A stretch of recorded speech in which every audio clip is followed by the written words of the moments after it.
And once again, good evening, WNBA and women's basketball fans, and welcome into the WNBA 365 Network, your 24/7 365 comprehensive home for everything involving the WNBA and the rest of the women's basketball world. Back with you folks tonight, joined alongside this evening by Eric Nimchok, the WNBA beat writer from FanRag Sports, joining us over in Elmhurst, Illinois, and our good buddy Marquez Anderson from Project Spurs and StarSoups.net, along with WOAI News for San Antonio in Baton Rouge, Louisiana, and of course the SoCal tag team of Crystal Thomas and Tanisha Stewart, both joining us up in Los Angeles, and Cal McClure joining you folks here from the Calamax Sports Studios here in San Diego. Good to see you guys tonight. How's it going? Hello, hello. Good. Hello. And like normal, folks, as usual, Facebook, Twitter, live chat box is always open for you folks over on Facebook.com/WNBA365. Or find us on Twitter at WNBA365, at Calamac3, at ShortyMamba24, at Pup1010, at Omarquez, or at Nimchocky with hashtags of WNBA365 or hashtag OneNetwork. Or if you are joining us live tonight, folks, of course, you can write in your questions, comments, or concerns about the program or anything involving the women's basketball world by finding the chat box in the right corner of your screen and type in your questions or comments. We'll get to those when we have a chance to get to those when we give ourselves a break in the action. With that, guys, of course, the top story of the day here on the evening for the program, of course, guys, is another player electing to take time off next season. The big announcement that Angel McCoughtry had made public across her social platform, guys, is Angel's going to be taking, as of right now, much like Candace Parker and Diana Taurasi, taking either half or the entire season off due to obligating to rest for the 2018 season, which also, guys, from what I recall best, is going to be marked by a FIBA World Championship tournament again in 2018, last I knew of at this point.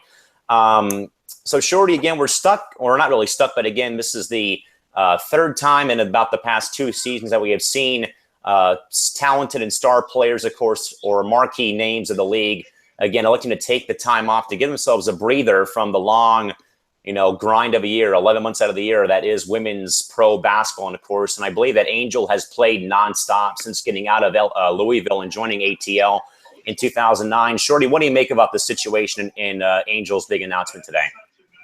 Well, according to ESPN writer Michelle Vopel, it's to her understanding that she will only be out a half of a season. So she might end up coming back after the Olympic break. But if not, then, it sucks for Dream fans, because they're looking forward to seeing her this season. But from her standpoint, I mean, it makes sense, play, 12 months a year, nonstop.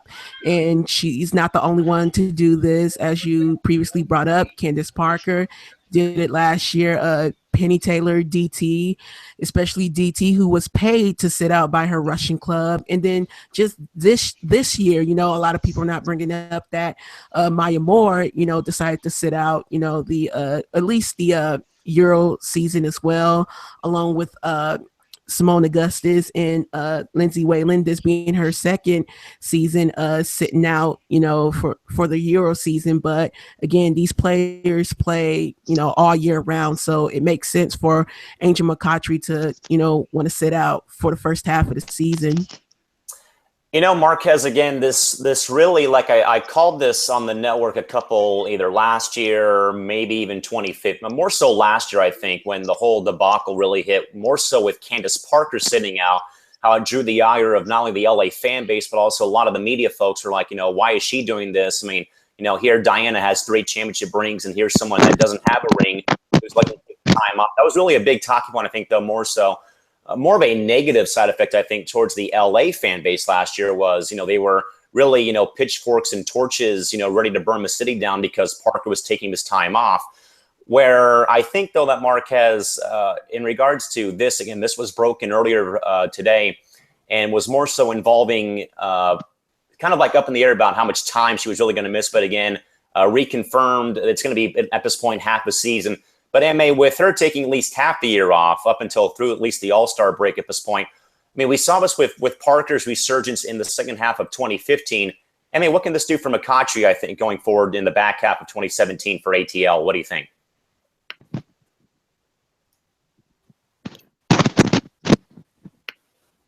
Marquez, you there?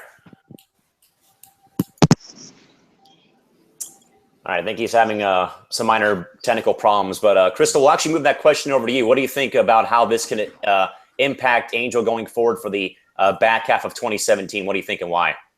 Can you guys hear me? Yes. Mm-hmm. I think if she does decide to come back after All-Star break, I think it will help her body out tremendously. I mean, we saw what it did for Candace when she sat out for half of the season and she came back. It was looking like Candace was in MVP form. If Candace would have played the whole season, she probably could have been MVP that year. But I think it will help her out greatly.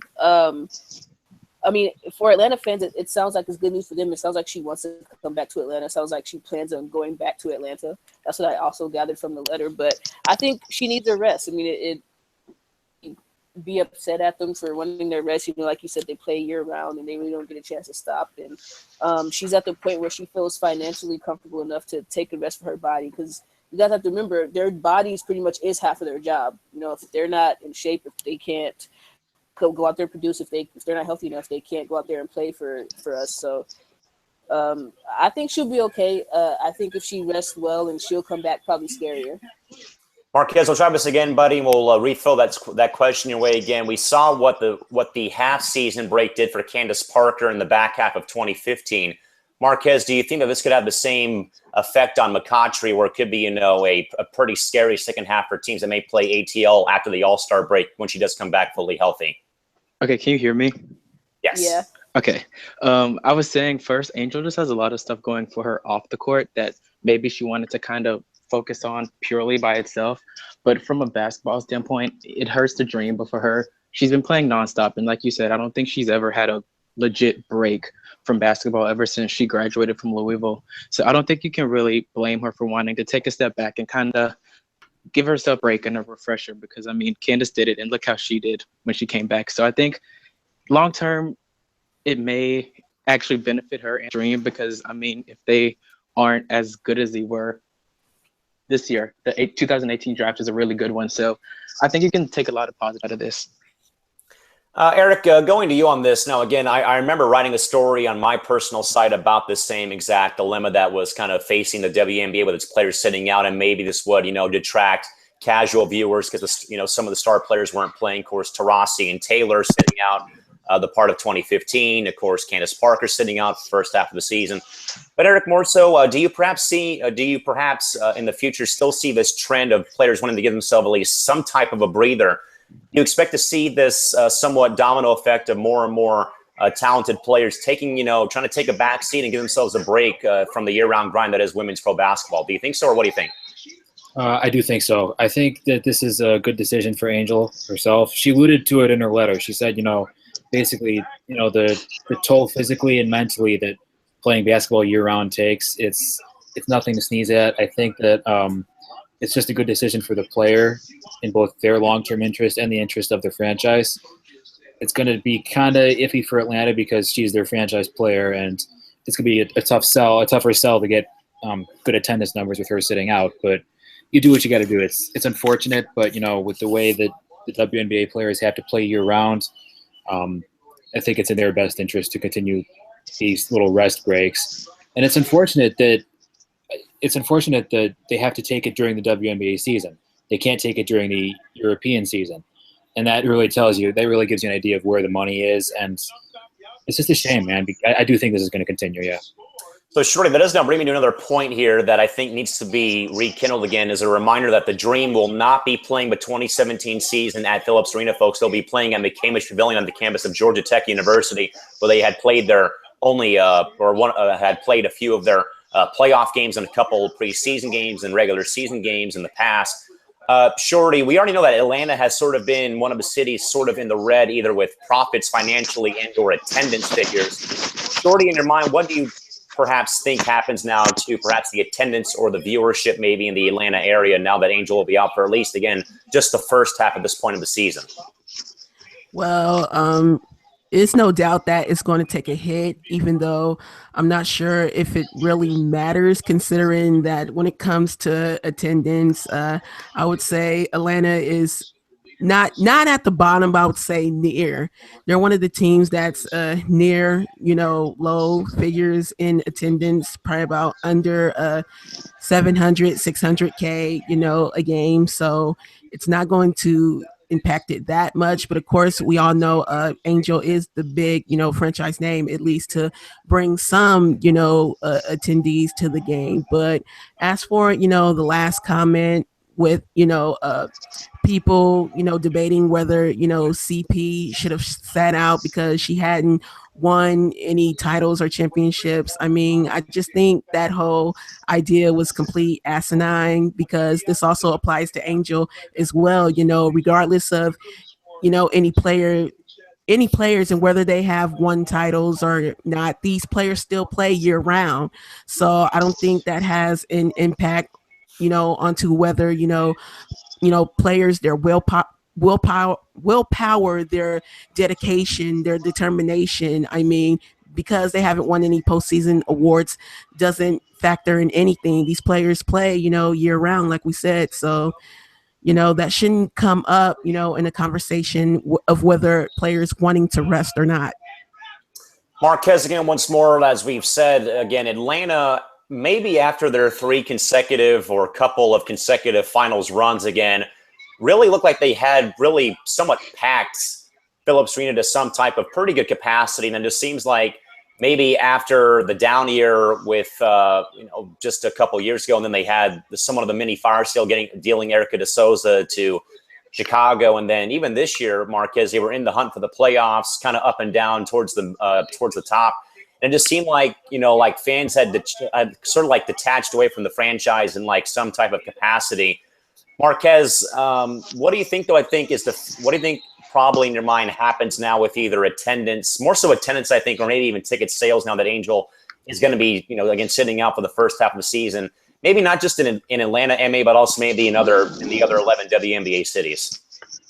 Well, to be frank, I'm not really sure how much of an impact it's going to really have for Atlanta because I actually think they were last in terms of attendance numbers this year, and they don't really draw that well in general. So for them, it's probably going to be a tougher sell. But I mean, they were already at the way.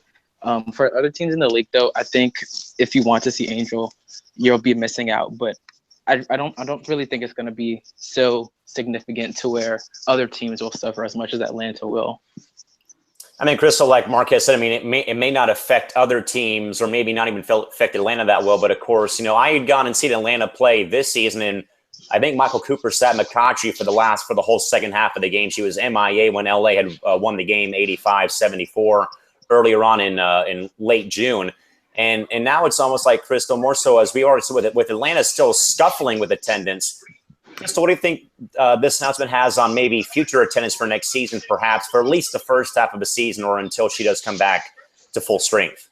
I'm like Marquez. I don't know if it's going to have that much of a difference, but we'll just have to – it also depends on who they draft, too. I mean, if they draft somebody that, Atlanta feels is exciting, maybe it can make their attendance go up. I mean, you have to remember they still have Tiffany Hayes, who is still a very exciting player, and I think she can still help them in a lot of ways. So I think it all depends on who is drafted and I guess what direction the organization is trying to go in. So, Eric, I think to go to a counterpoint or maybe a sidebar to this. Now, again, the Dream are going to be playing next season fully at Georgia Tech. No games going to be played at Phillips Arena due to the ongoing renovations.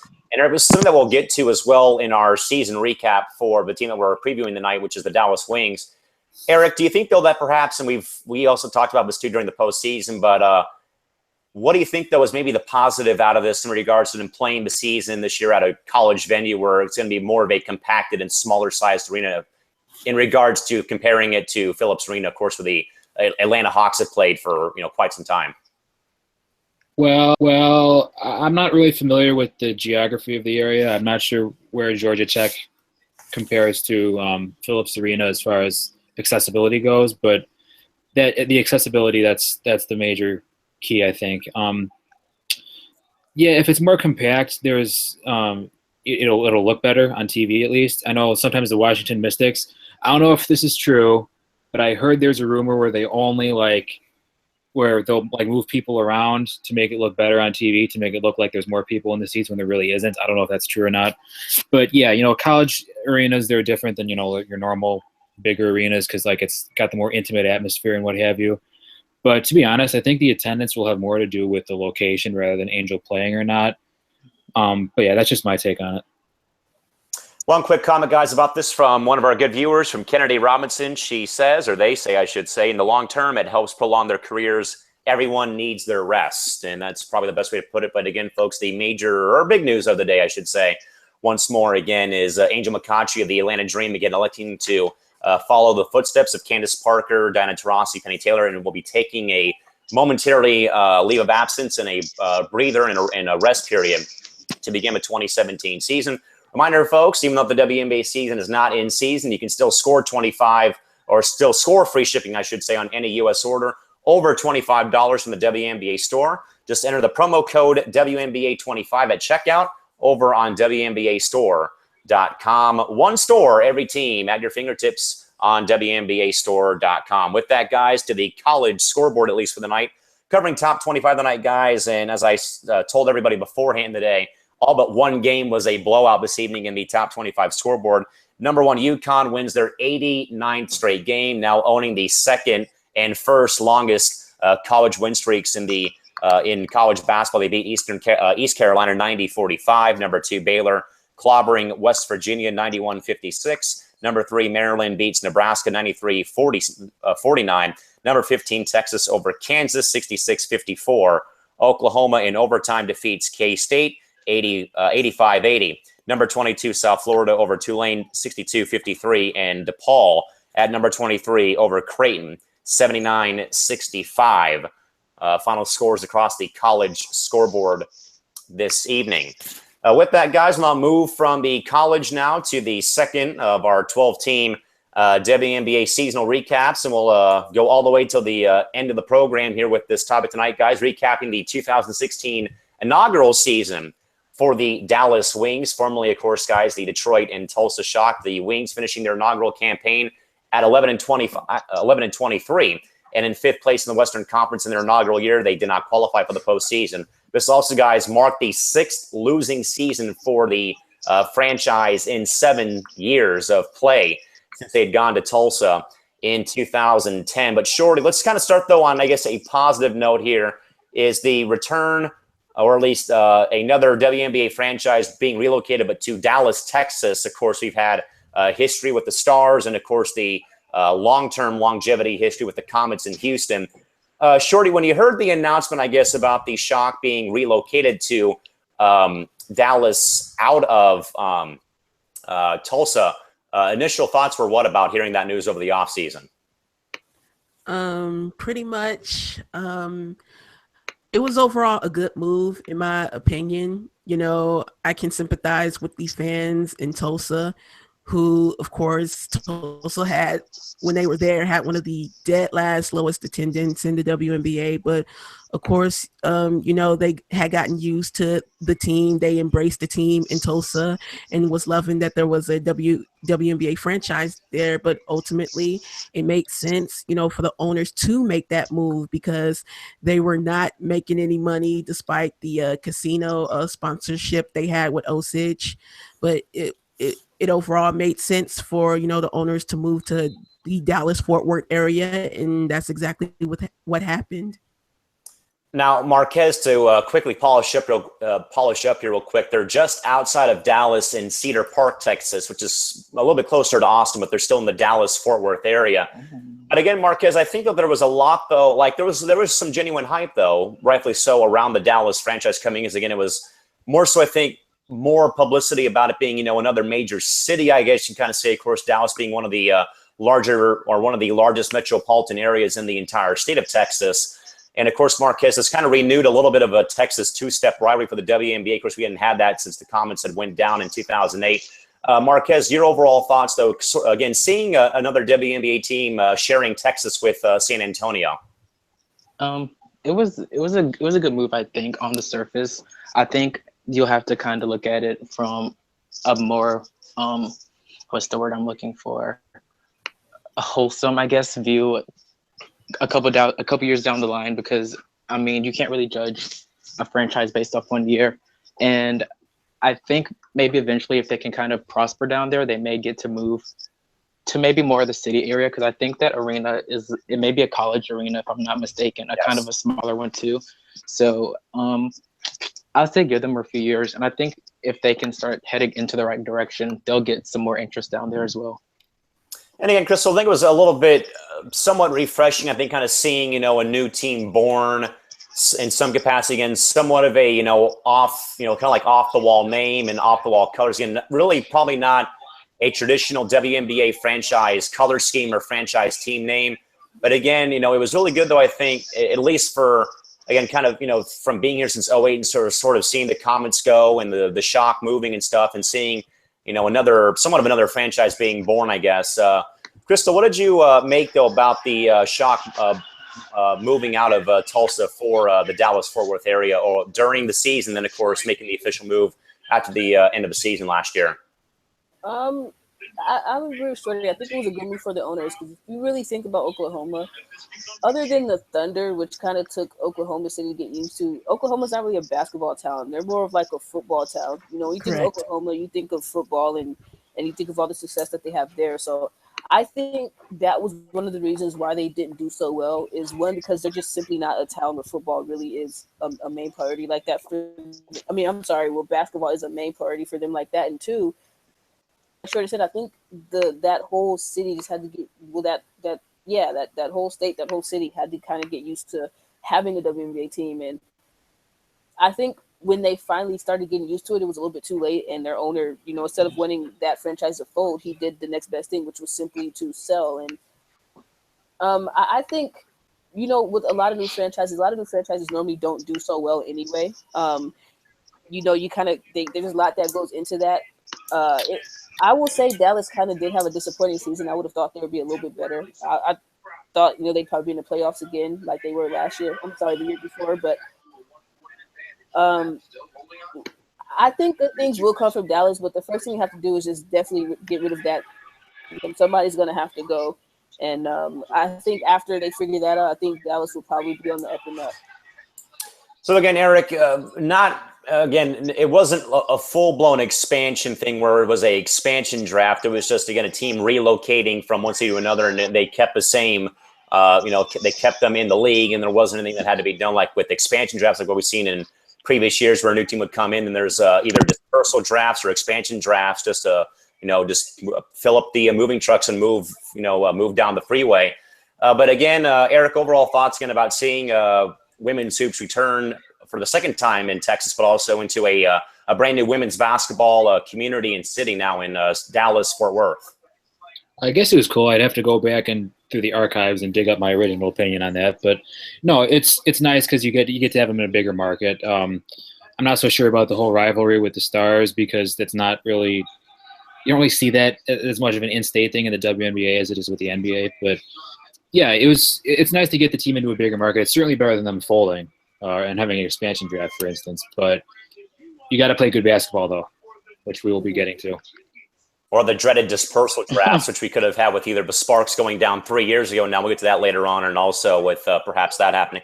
By the way, Eric, I went to Google Maps, which is why I turned my camera off. Eric, the distance between McCamish Pavilion at Georgia Tech and Phillips Arena, 8 minutes between those two arenas, in case anyone out there is wondering about how far it is for the fans in ATL to move about between Phillips and Georgia Tech this upcoming season. So, Shorty, now that the Wings for the season, again, so with a lot of, hype and publicity, again, the team scuffled again. Skylar Diggins was out for a bit. Some roster issues and perhaps coaching issues, also one thing. Shorty, let's hear it. Overall final thoughts on the Wings' inaugural year in Dallas on the court this time, not off the court with all the off-season hullabaloo. What do you got? Yeah. Despite all of that, as Crystal brought up, the previous year, they made the playoffs. So everyone thought coming into, a new season in a new area that they would somehow build off that. And it completely went left field. I mean, they finally, got Glory back after a pregnancy, but she also had to serve a 7-game suspension due to the debacle that happened last year. Won't bring that up, but yeah, that's what happened. But I mean, coming into the season for them, I mean, in their first 10 games, they lost 7 out of 10. So you could figure already there that things were going downhill for them. And then after that, they went on an 11-game losing streak from July 8th to September 4th. So that pretty much summed up their season there. They, eventually missed the playoffs. So hopefully they can build on whatever magic or chemistry they could, get out of 2016 and look forward to a better 2017 this year. Marquez, I did a little more stat rat work today before the show and last night. And, for a franchise that, of course, was, held in such high regard and high esteem in Detroit, they only had 5 losing years in Detroit and won 3 titles in that span. They go to Tulsa and have 5 losing seasons in 6 years in Tulsa, including, guys, the worst record in WNBA history in 2011. They went 3-31 and had a 20-game losing streak during that season. So, Marquez, I'm not really sure where to start with the overall franchise, at least. I mean, it just seems like, and I think Shorty has said this plenty of times, but they just seem like they've been cursed since they have moved from Detroit to Tulsa and now from Tulsa to Dallas. But, Marquez, what did you see go wrong for the Wings in their first year as a franchise in Dallas? Well, you can definitely say the whole season kind of fell flat considering the expectations they had for themselves and some of the individuals on the team. I think you can kind of attribute that to poor personnel decisions. I think, in my opinion, a lot of those pieces don't really fit together. You have some players that play a certain style and others that kind of play a separate type of style, and that doesn't really mesh together. So I think once they figure that out and kind of iron out the wrinkles and what they want to do and who they want to bring in, they'll probably turn it around a little bit quicker. Crystal, I think with you and I have, for us playing sports for as long as we have, I think that the one asset or one thing that always is normally 9 times out of 10 overlooked in sports, Crystal, is team camaraderie or team chemistry. And you saw that cohesiveness with Los Angeles winning the title this season, and you see with Minnesota for the past 5, 6, 7 seasons, if not longer. But Crystal, it just seemed like that Dallas really was not on the same page with throughout the entire course of the season. Shorty said they lost 7 of their first 10 games and went on an 11-game skid later on in the season. Crystal, we can talk about many things, but what do you, I guess, overall look at as you think back to Dallas's inaugural season, though, in regards to what really went wrong for them this year? Well, one of the things is, I know I've said it before, but that Diggins and Sims thing is just not working. I would honestly, I wouldn't trade Sims because I wouldn't trade Diggins because I feel like Diggins is the glue that holds that team together. Diggins is good for them. I mean, unfortunately, last year was kind of slow because she was still working off of the injury. If I'm Dallas, I might look to get rid of Odyssey Sims. I think you could get a piece for Odyssey Sims. Odyssey Sims isn't a bad player. She just doesn't work for Dallas' style of basketball. Dallas' scheme it's not working. Second, I mean, I just think that team really has no really good veteran leadership. I think that's something that they're lacking. I mean, they do have players like Lynette Pearson, but I'm not sure if that's the kind of leadership they need for that team.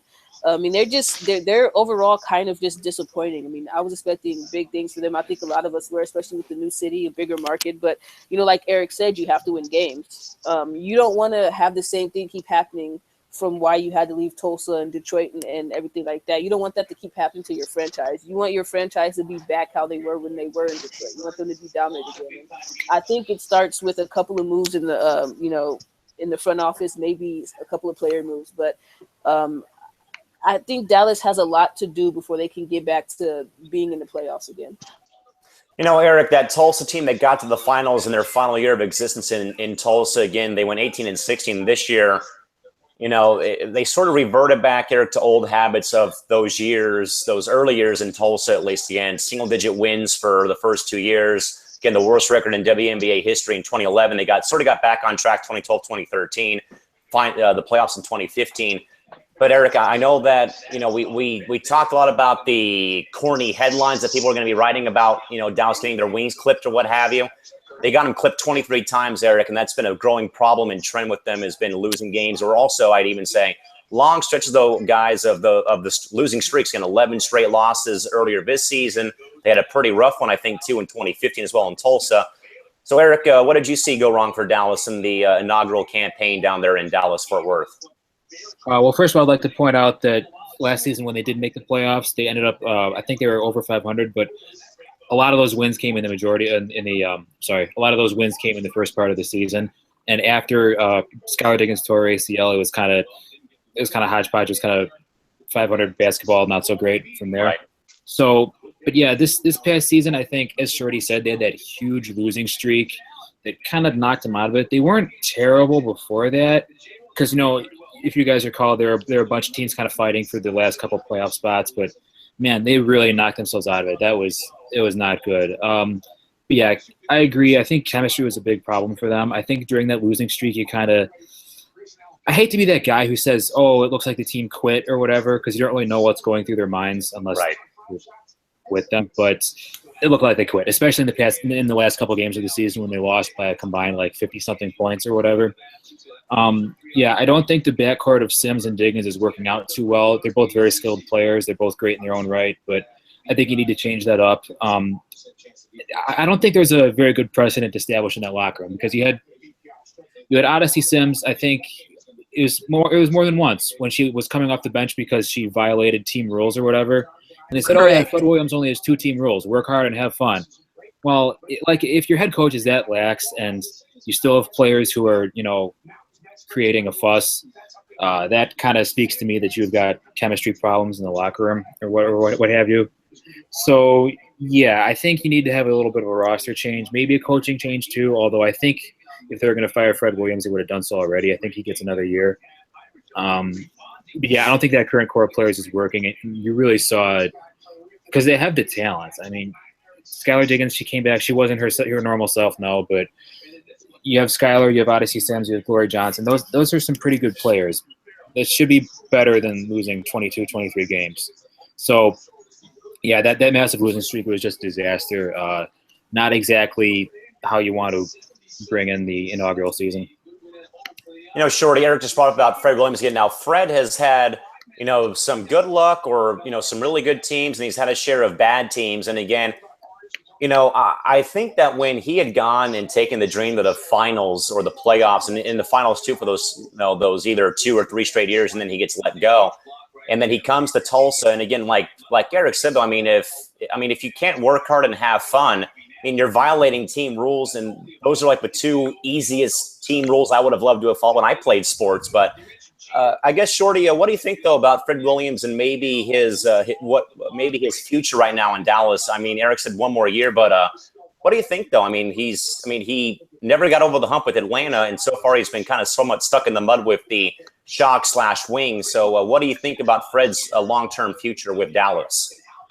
Well, first and foremost, I just want to say that I'm not trying to downplay, him as a coach. Overall, I think he's a very great coach with, a good philosophy. But you can make the point that in Atlanta, he did inherit a very good roster who, had already previously been to the finals versus coming in, to Tulsa and now Dallas Wings, which is a much more rebuilding roster. So he, for surely was going to struggle with a rebuilding roster and bringing the pieces together there. But overall, I do think that they would at least give him 1 more year, the 2017 season. And then if things don't turn around, from there, I think the organization will, search for options as to, his future with the team. Again, Marquez, we've seen Fred Williams rise to the occasion. As Shorty said, though, he did, when he did go to Atlanta, he did accumulate a pretty talented, star-studded roster when he was with Atlanta. Then, of course, he gets let go and goes to Tulsa and somewhat inherited a roster, of either developing rookies or some older vets who had been a little bit banged up. Marquez, what do you think, though, about Fred's long-term longevity with the Wings post going forward towards 2017? Yeah, to echo what everyone else is saying, I think you have to give him another year. I think it's kind of too late in the game to try to look for another coach. So I just think they're going to try to build and maybe add some younger pieces in the draft because they have so many picks in this one, and just try to give other people different options and chances to make that roster because I think they can kind of use some upgrades in a lot of areas. So I'd say give him another year and see what he can do. And if things don't really change for the better, then you can make a move. Crystal, do you believe that if Dallas has the same type of start again, losing 7 of their first 10 games, if not having a poor record going into the All-Star break, does Dallas fire him midseason? What do you think? I don't know if they fire him midseason. I think I do think he should get another fair chance. I mean, he really doesn't have that much to work with on that roster if you think about it. I mean, yeah, he has Johnson, Diggins, and Sims for right now, but overall, there's not really much he could do with what he has. So I don't think they'll fire him midseason. I mean, I wouldn't be surprised if they did because stranger things have happened, but I don't think they should. Eric, what do you think about this again? Do you think if the Wings get off to another poor start again, either 3-7, 2-8, 1-9 for all that I know, or something, much like last season, that there may be, a coaching change perhaps sometime either midseason or around the All-Star break, or what do you think is the best option if in fact that's something, or if in fact it does start off again like how it did last season for Dallas? I think it depends on what the circumstances are. I think if that bad record is fueled by injury or something else, like some other circumstance that's out of his control, then they give him a free pass. But if they're fully healthy and the team just still isn't gelling, then yeah, I would say they might want to look into that because it's easier to fire the coach than to trade the whole team, even if the coach isn't really at fault. It sucks, but that's just how it goes. Shorty, going to a point that Eric did bring up, though, in regards to somewhat of the coach losing the locker room again, and divided locker rooms, of course, are cancerous and they kill teams under pressure, or they just kill that team chemistry. Shorty, how much I think do you perhaps put in regards to last season somewhat being on the players somewhat resenting or their resentment towards their head coach last season when they, again, just kind of, slid out of the playoff picture last year? I can't put a figure to it, but I definitely think, it became a factor. I mean, that 11-game losing streak was very telling. The benching and near suspension or whatever the case that happened with Sims is very telling. So I think those combination of things did play a factor into what kind of season they had, last season. Marquez, what do you think? I mean, obviously, we don't know what goes on behind closed doors, at the arena, inside the locker rooms, or on the team bus or team plane when they're on the road, I guess. Marquez, I mean, you didn't see the team gel pretty much at all during that 11-game skid, and normally winning streaks or losing streaks really, somewhat dictate how your season goes. Marquez, though, how much, I guess, do you really, though, put in your mind, at least, about perhaps Fred Williams losing control of the locker room during that 11-game stretch where they, again, lost 11 straight games? I wouldn't say they really resented him. I don't think, because I don't think that is really fair to say, really. But I think if you have so many players that are going in and out of the roster, in and out of the lineup because they're either injured or aren't as disciplined, and then you have like a lot of their bench players were just unproven because they just didn't get the time. I think that can kind of play a factor because, I mean, really they didn't. There was really not an opportunity for them to play as one full healthy unit that whole season, I don't think. So I think you can kind of attribute it to that. And then I just think the way they played is undisciplined, and you can kind of credit that to him and kind of put him at fault for being so undisciplined because you can see it in the style of play. No structure isn't really a good thing to have, especially for a team that has so many young and moving pieces. Crystal, I recall somewhat being a part of somewhat of a splintered or divided locker room my sophomore year when I had transferred schools somewhat. Crystal, what have you ever, I'm sure that you have had, but I guess what does maybe in your mind go on when you do see a divided locker room somewhat resenting or showing their displeasure with their coach in regards to either team rule violations or suspensions or, a lot of the internal problems though that, again, go on behind closed doors in your mind? Well, for one, I can remember a particular time. We just lost. We lost like almost every game. We were like 1-87 because of that reason. And I mean, I never really liked a lot of the players on the team anyway, because a lot of them just had attitudes, and I was always kind of about myself. That's a different story. But I've but yeah, I mean, nothing ever gets done. I mean, the practices are bad and long and drawn out. There's always arguments with the teams, with the coach. I mean, there's never really a good time. You lose 100-30 every game you play. I mean, it's bad. I mean, it's not something that you want to be a part of, and it's embarrassing to be on the losing end of games like that. So if that is truly what's going on, I hope for their sake it isn't. I hope it's not one player that's, making it worse for everybody else. But if it is, I mean, like Eric said, unfortunately, in situations like that, sometimes they like to get rid of the coach because it's bad. It's hard to get rid of players. But if it is just one player, then you've got to get rid of the player. I mean, don't crucify the coach because of one player on the team. So, I mean, it sucks. Those situations never end well. By the way, Crystal, do me a favor and please say hi to Eric and Reagan. They wrote in saying hi, Crystal, in the chat box. Hi. And now we'll get to Eric, who's in the hangout and writing in the chat box for some reason tonight. But anyway, hi, Eric. Nice to see you. How's it going? Again, Eric, once more. Okay, so maybe I'm making too much of a big deal out of this, but again, I think, though, that when divided locker rooms go out and play, you somewhat have players on their own island. Either you still have the players that have bought into the system and want to play the whole season and still give it their all. And then you do have some of those players, though, that more so are just, whatever. We've lost 11 straight games. The season's almost over. This and that much. And I've been a part of those teams, and I'm sure, and like Chris said, she has too. But, though, I guess in your mind, is it somewhat of some type of big deal, though, that a coach does lose the locker room, though, during the midst of, again, of one very rough stretch of the season, though? You're kind of opening up a pretty big can of worms here. I don't want to make any assumptions about what it looked like inside the locker room or if there are any cliques or what have you. But, when Fred Williams took over for Atlanta, after Marinell Meadows got fired, you guys remember what the first thing he did was suspend Angel McCautry. Mm-hmm. So I don't think he's the type of coach who will just let those things go.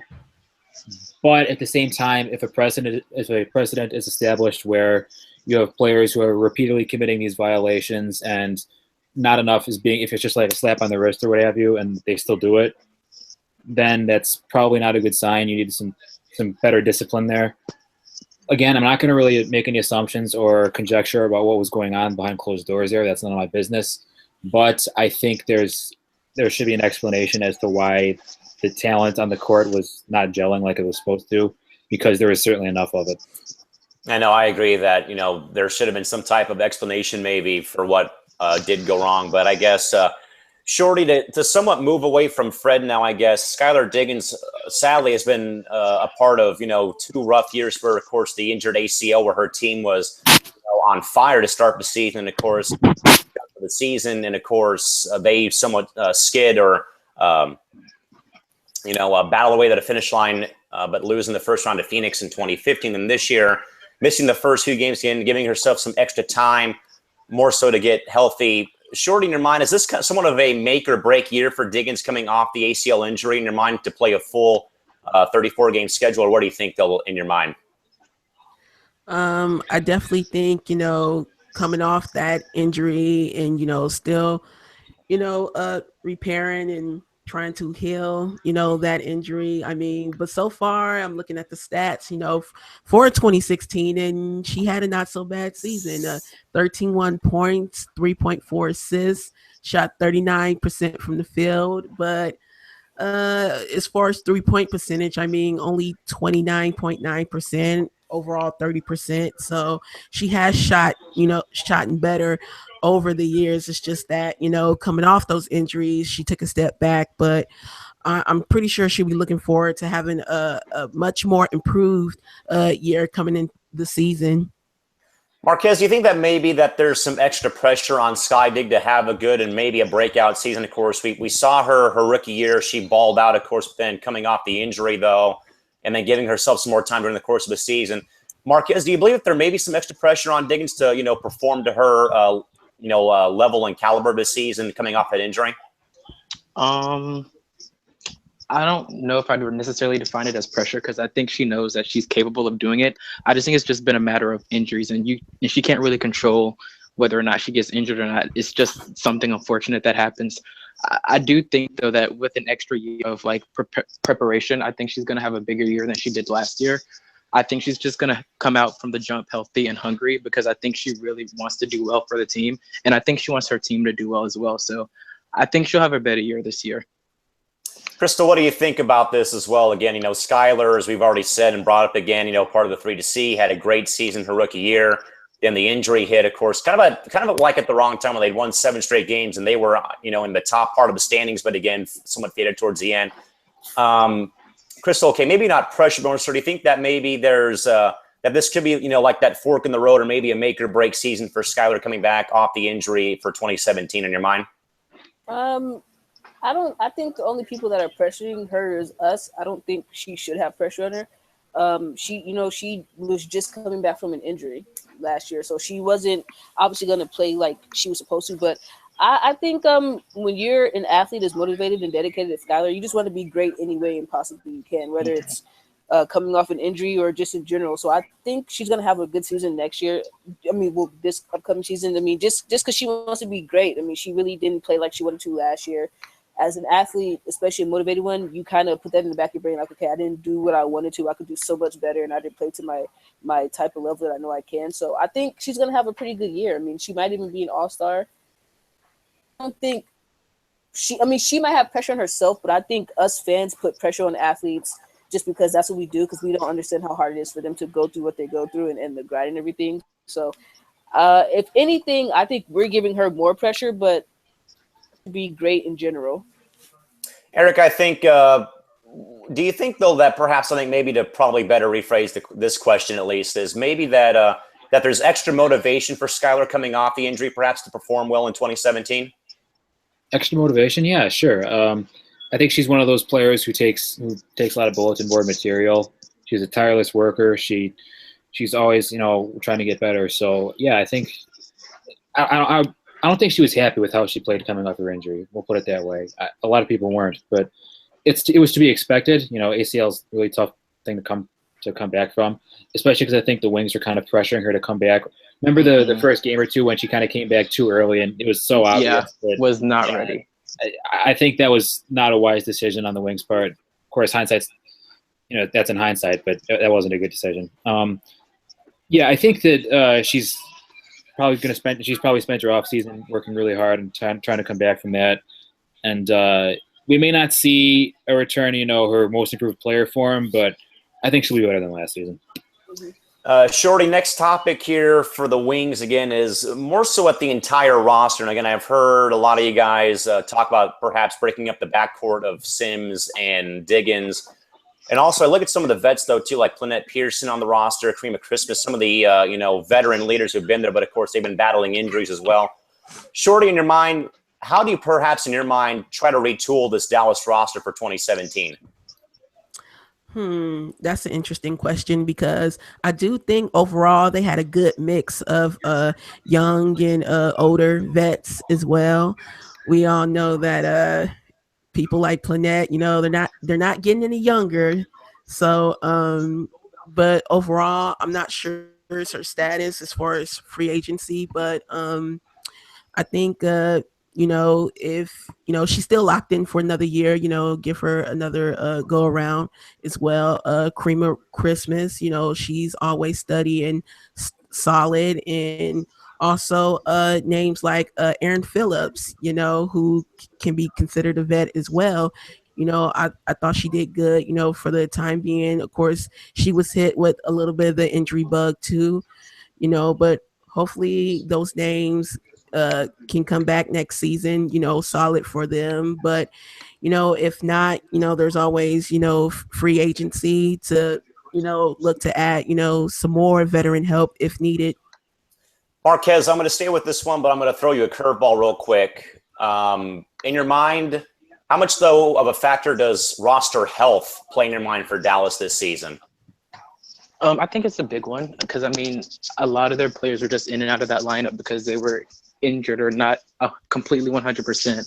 I think at least 4 players, I think off the top of my head, kind of faced some type of injury this past year. So, like I said, of course you can't control anything like that, but you just just got to hope for the best.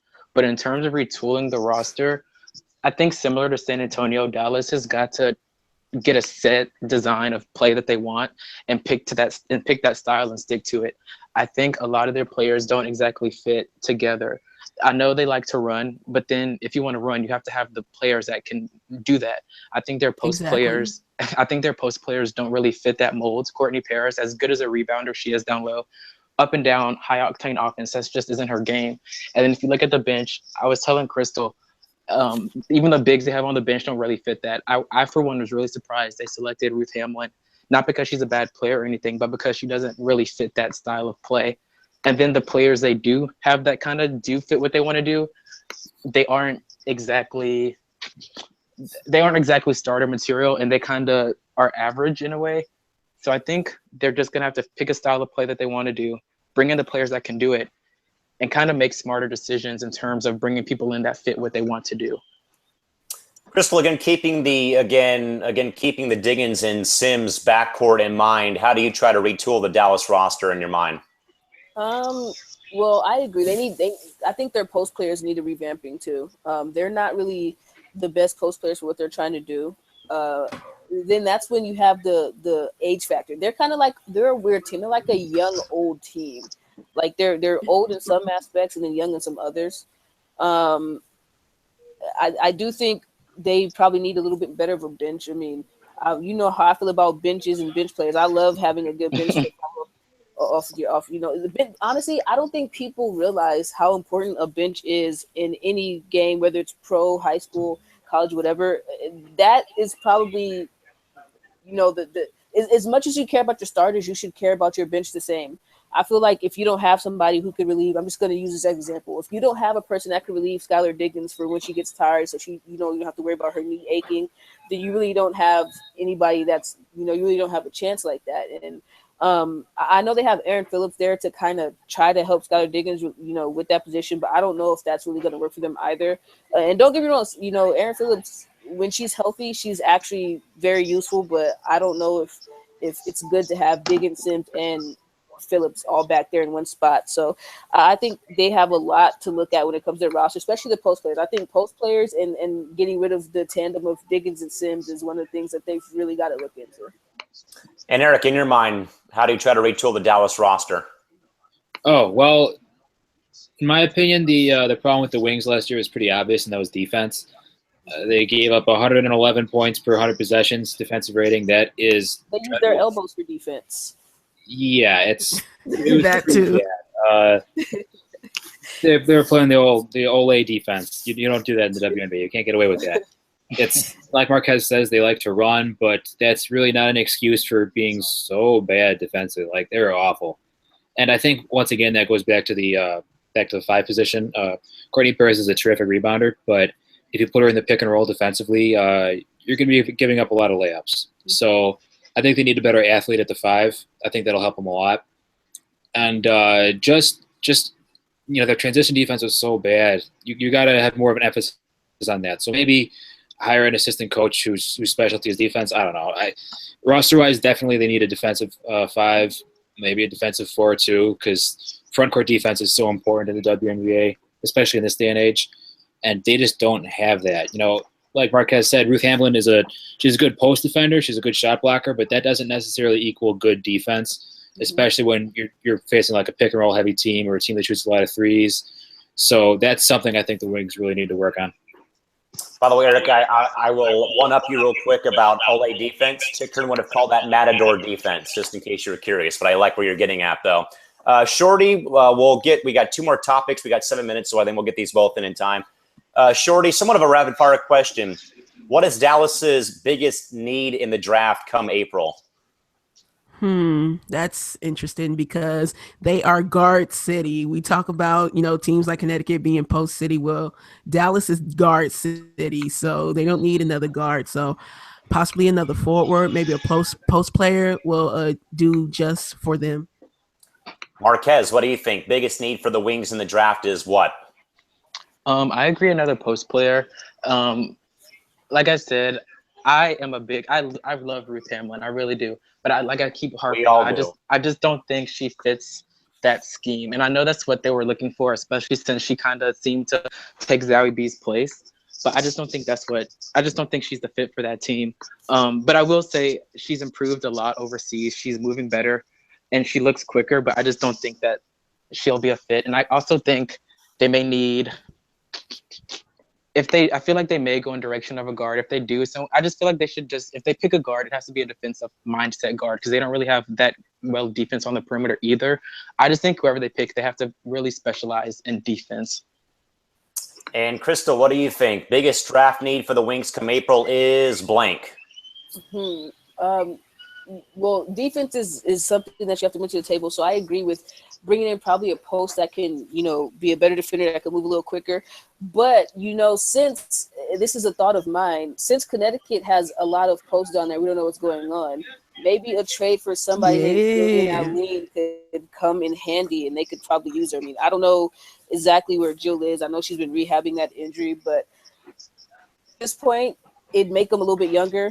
Jill is a pretty phenomenal rebounder. The only thing I'm worried about is her strength. I don't know if she can really, hold people that are so much bigger than her, but you can only find out. You can only see. You don't know what's going on. And like Marquez says, if they do go with the guard, maybe a defensive guard, because Skylar Diggins and Eric Phillips are like their only guards that have defense pretty well for them. But I mean, if they get rid of Sims, then maybe you could get a guard to replace her, in lack of what she has. So I think a post is probably their biggest concern right now, though. A post that plays defense. And Eric, how do you feel on that blank? Dallas's biggest draft need come April is ... Yeah, once again, I will say that they need a defensive post. So just a good athlete who can move well laterally and rebound the basketball. All right, we'll get to one final segment here, guys, for the Dallas Wings again, and we'll call it a night here. I think we'll get this one in. Shorty, one more rapid-fire response or question. What are your 2017 expectations? Expectations for the Wings, maybe a much more improved season. I'm not sure about their playoff hopes. I'm going to ultimately say it's a no-go, but yeah, so no playoffs for the Wings. All right, so Shorty says no playoffs as a final result. Marquez, how about your 2017 expectations for Dallas? I feel like they can really go both ways this season. I think it really is dependent on what they do in the offseason. If they have a pretty good offseason, I think they'll be better than what they were this past year. But I don't think if they kind of stay the same and don't really make any significant changes, I think they can be headed for another bad season. But I think that I'd say that they're going to be one of those teams that's going to be in playoff contention, not like a top seed or anything, but I feel like they'd be battling for one of those lower tier seeds. All right, so Marquez has them in the mix in the bottom half of the bracket in the playoff field. Crystal, how about you? What are your Dallas Wings 2017 season expectations? If Dallas can improve the way that Connecticut did last season, I think Dallas could have a chance. I mean, we all saw how Connecticut, with that trade of Kelsey Bone, just went from like being bad to almost making the playoffs. If they can do some kind of improvement like that, whether it's small, it doesn't really have to be drastic. I think they can have a chance. Like Marquez said, I think they have a chance to fight for one of the bottom positions. But like you said, it all depends on what he does. But I wouldn't expect them to be a top team anytime soon. All right, so Eric, Crystal, and Marquez are both somewhat on the same page about being in the mix, at least for a playoff seed, something below 2 or 1 or 2. What about your expectations for Dallas in 2017, I should say? I don't know. They were pretty disappointing to me last year, so I'm tempted to just say wait and see for them this season. I really don't like the way that roster is put together, to be honest. So a lot will depend on what they do in the draft. They do have, I think, 3 first-round picks. So yes. They're pretty loaded with assets, but we might be looking at a trade with a couple of those. I don't know. I'm not sure if they'll make the playoffs right now. Although with the Angel McCautry announcement coming earlier, that's you got to reconsider all your playoff all your early predictions right now. So right now I say no playoffs, but that could change very quickly. So Eric and Shorty both say no playoffs. Marquez and Crystal have them in the mix somewhere. Eric was right, by the way. The Wings have the number 3 pick. Number 3 pick, and then back-to-back picks later in round 1. All those via trades that were made over the offseason. One of them from Los Angeles, and also I believe one from believe Connecticut perhaps as well. I might be wrong on that one. But they do, in fact, they'll have 3 first-round picks, though, coming up in April's draft. With that, folks, we'll call it a night right here and sound the final buzzer. As normal, we think we had 8 people tonight, guys, tune in and watch. So thank you guys very much for doing that. We'll be back, though, tomorrow night for the last show of the week tomorrow, recapping the season for the Washington Mystics. And we're going to try our best to pull on Albert Lee if we can, our good buddy from Bullets Forever and formerly from switchfield.com and our Mystics correspondent. We'll try and see if we can land somebody on tomorrow night. But though, folks, for Eric Nimchok, Crystal Thomas, Marquez Anderson, and Tanisha Stewart, Cal McClurg signing off. And see you folks back here tomorrow for our final show for this week, at least, back here on WNBA 365. Take care, folks, and good night. Bye-bye.